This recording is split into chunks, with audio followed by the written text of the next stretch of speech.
আমি আপনাদের সামনে একটু দুঃখের সঙ্গে বলতে চাই যে বাংলাদেশের গণতন্ত্রের মাতা দেশনেত্রী বেগম খালেদা জিয়া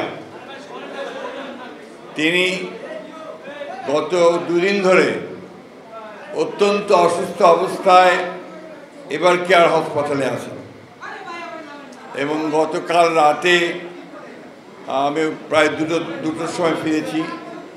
তখনও ডাক্তাররা চেষ্টা করছিলেন, কাজ করছিলেন।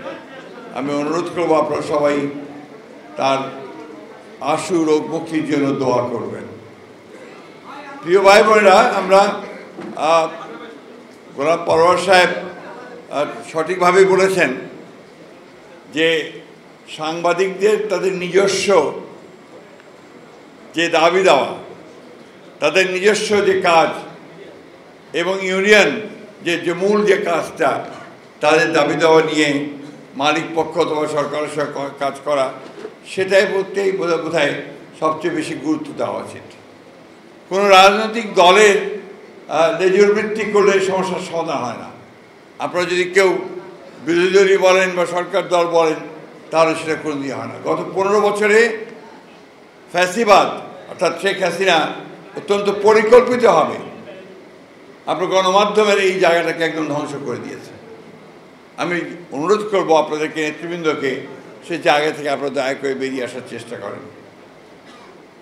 আমি অত্যন্ত কৃতজ্ঞতার সঙ্গে স্মরণ করতে চাই আজকে এখানে যারা নেতৃত্বে আছেন এবং বিএফইউ সব সময় আমরা কাঁধে কাঁধ মিলিয়ে ফ্যাসিবাদের বিরুদ্ধে লড়াই করেছি, আমি তাদের প্রতি আমাদের কৃতজ্ঞতাও জানাচ্ছি।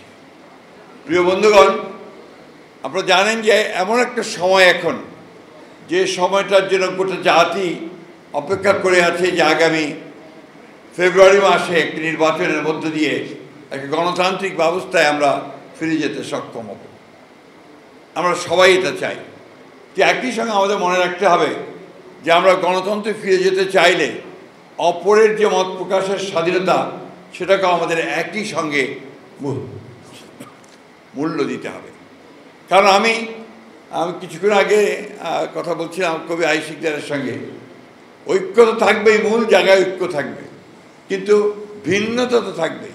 এবং গণতন্ত্রের মূল কথাই হচ্ছে ওই জায়গায় যে আমি আপনার সঙ্গে একমত হব না, কিন্তু আপনার মত প্রকাশের স্বাধীনতাকে আমি অবশ্যই সেটাকে রক্ষা করব।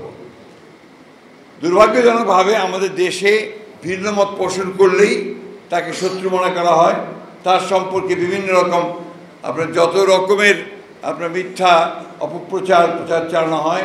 এই বিষয়গুলো থেকে আমার মনে হয় যে আমাদের সকলেরই একটু পেছনে বিরত থাকা উচিত।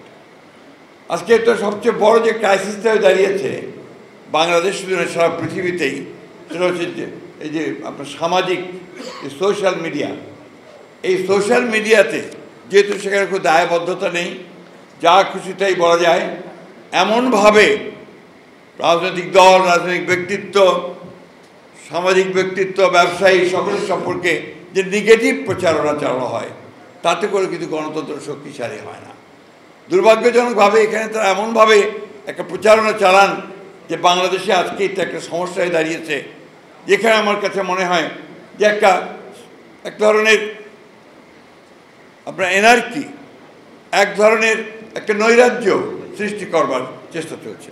মব ভায়োলেন্স তৈরি করা হচ্ছে, মানুষের বিরুদ্ধে মিথ্যা প্রচারণা করা হচ্ছে, একজন মানুষকে ভিন্নভাবে প্রচার করা হচ্ছে, যা নিঃসন্দেহে আমাদের গণতান্ত্রিক যে যাত্রা, সেই যাত্রাতে কিন্তু আমরা বাধাগ্রস্ত হচ্ছি। আপনারা সবাই জানেন যে বিএনপি প্রমাণিত একটি রাজনৈতিক দল। বিএনপি সেই রাজনৈতিক দল যে 1975 সালে যার প্রতিষ্ঠাতা শহীদ প্রেসিডেন্ট জিয়াউর রহমান, তিনি একদলীয় শাসন ব্যবস্থা থেকে বহুদলীয় শাসন ব্যবস্থা নিয়ে এসেছিলেন এবং বন্ধ করে দেওয়া সমস্ত পত্রিকাগুলোকে খুলে দিয়েছিলেন, গণমাধ্যমের স্বাধীনতাকে নিশ্চিত করেছিলেন। ঠিক একইভাবে পরবর্তীকালে আমাদের নেত্রী দেশনেত্রী বেগম খালেদা জিয়া গণমাধ্যমের স্বাধীনতার জন্য যা কিছু করা দরকার তিনি চেষ্টা করেছেন। আমরা আমাদের 31 দফায় খুব পরিষ্কার করে বলেছি যে আমরা নিশ্চিত করব গণমাধ্যমের স্বাধীনতা, অর্থাৎ একেবারে পুরোপুরি ইন্ডিপেন্ডেন্ট যেটা থাকবে, স্বাধীন থাকবে, সে বিষয়টি আমরা নিশ্চিত করব। এ ব্যাপারে আমাদের কমিটমেন্ট পরীক্ষিত, নট দ্যাট যে আমরা শুধুমাত্র কথার